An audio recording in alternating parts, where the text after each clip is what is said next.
இன்னைக்கு நாம ரசம் பார்க்கலாம். இந்த ரசம் ரொம்ப டேஸ்டா இருக்கும்.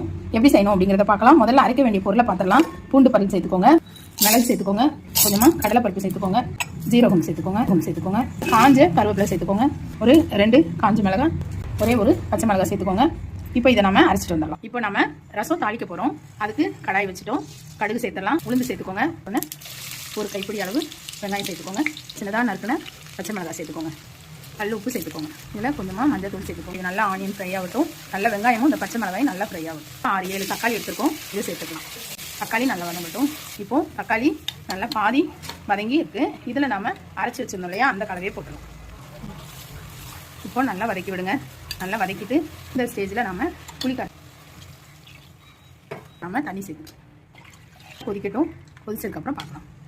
இப்போது ரசம் நல்லா கொதிக்குது. இது கொதிக்கும் போது இதில் கொத்தமல்லி இலைகளை தூவி இறக்கலாம். ரொம்பவே சூப்பரான ரசம் ரெடி ஆயிடுச்சு.